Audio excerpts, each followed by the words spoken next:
Welcome to DiecastRestos. This week it's the shop truck build-off.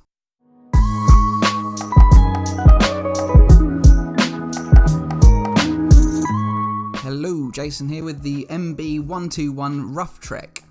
This is a relatively modern build for me today, with this model being produced between 1983 and 1990. It is based on a raised version of the Holden pickup, which was a model produced by Matchbox in the superfast 1-75 range under Lesney between 1978 and 1981. The Ruff Trek version is based on the Holden HX series Kingswood Ute. Production of these ran from July 1976 until October 1977. Unfortunately, my Australian automotive knowledge isn't that great, so please do chip in with any additional info in the comments below. This build-off was dreamt up by Deep Junk Garage. I'll leave a link in the description below to his channel and links to find the other channels taking part in this build-off. It's a very open-ended build-off, whereby all the participants are building their own idea of a shop truck. I went for this beaten up Ruff Trek because I thought it was fairly unloved. It had a lot of potential and I bought it for just a few pence. It's kind of a fictionalised version of a real world car, so I wanted to bring it back down to a more realistic level. While keeping the raised look, I was thinking maybe turn it into a bit of a muscle truck, all the while in keeping with the shop truck theme. These build-offs though, I tend to try to use them as a bit of an experiment to test my skills and test out new techniques. So this one will be testing a new paint for some upcoming restorations to see if it suits. And for the very first time, I'll be creating my own transfer decals.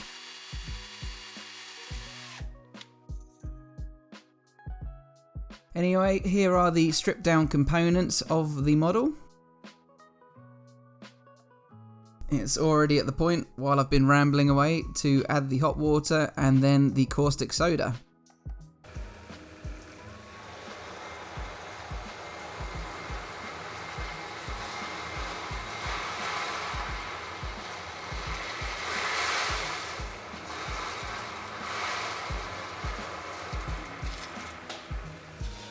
Once the car has come out of the caustic soda, I can use my wire wheel to brush up the surface. I'm going to try and highlight as many details as I can on the bodywork.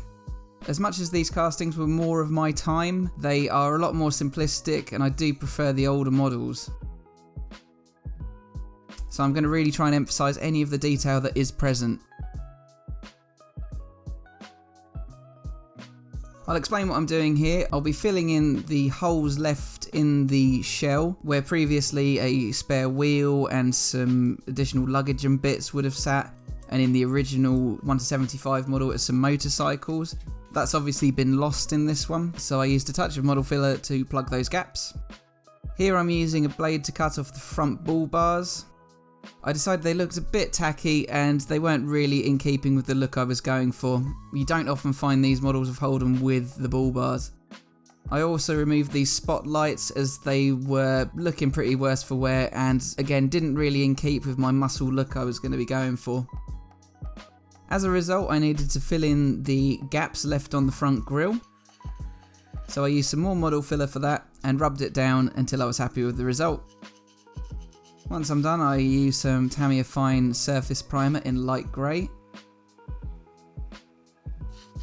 And this smooths out that back and front area. Still a little bit of touching up that needs to be done with the front end, so I did go back and work on that a few more times. But the bed is looking a great deal better here. So the paint of choice today is the Tamiya TS22, which is light green. It comes out very vivid. I've seen some Holden HX utes on Google Images that have been painted in a very similar shade. So it's not wildly unrealistic, I'm thinking, but certainly an aftermarket job. Here I'm applying some auto sol to the base to give it a polish up. I stripped this of all of the paint originally. I didn't really like it in black. I thought the chrome would be better for the bumpers and also those side exhausts. And it actually comes out surprisingly well after a good polish.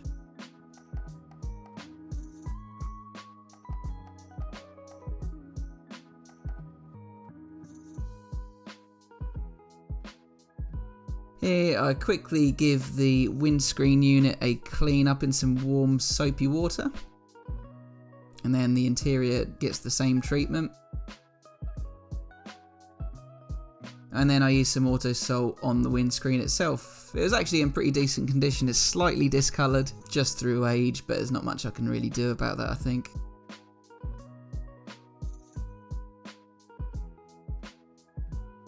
Once that's done, I'll dunk it in my Astonish wood floor polish.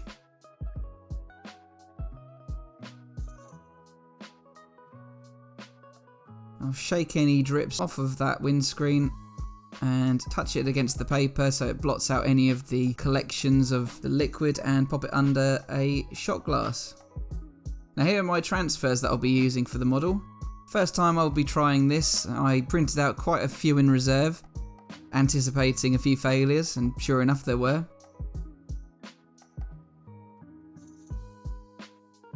So I will leave them to soak in water for about 30 to 60 seconds. Now to prepare the model, I'll just dab a bit of water with my finger onto the bonnet, and then I can ease the transfer off of the transfer paper. By no means would this work first time, and it sure enough didn't here. So I'm going to conveniently cut away to where it did work. Just roll away some of the water, but careful because it does displace occasionally. Just very gentle. It's horrible work. But then after applying 4 of the transfers to the model in varying sizes, I will fill in the grille and then the rear lights. This is just using Tamiya's X1 black, X7 red and X6 orange. Like I said before, trying to pick out some more intricate details throughout the model. I dab on a bit of the orange there for the indicator lights. I do so for the front as well. And the final jobs really are just to use the chrome paint pen to highlight some of the details. So here's part of the grille. I won't give the full thing away because this is by no means finished here. Quite a lot more detail that I'd sort of decided to fill in afterwards. I went about it in all the wrong ways, the painting of the front end particularly. Right, so here's the model we started today with. Scruffy with those disgusting tampos on them. I cannot stand these flame-like shapes. They aren't really any good. All of the plastic parts have been squashed and broken. The plastic rack and tyre for the back was missing entirely. The wheels are just standard. I quite like them actually, but they do not suit my needs, so you'll see in a sec that these have been changed up. I've lost that front bull bar grille and removed the black paint from the base as well, so the side exhausts can actually be noticed, unlike here where they seem to disappear into nothing really. And this is what it looks like now. Quite a difference, so I'm going to run through the details. So I've filled in the front end, made it look a little more like the car of the period. Got the transfers on there, the black highlights, the chrome highlights, the exhaust. The wheels have changed. There's a small gap between the bumper and the body because the rivet post was so short, so I needed to use putty to keep it together. Got the original bull bars in the back as well as the tyres. Quite confident with the transfers, to be honest. I painted a plastic part in the base chrome so it looks a bit more like metalwork. You can't see it here, but it is in the end of video credits. Please do go ahead and check out all of the other videos. That's all from me for today. Thank you to my Patreons. Please check out my Patreon page. Please like, share and subscribe to the video. And all it leaves me to say is thanks for watching, and I'll see you again for the next one. Bye for now.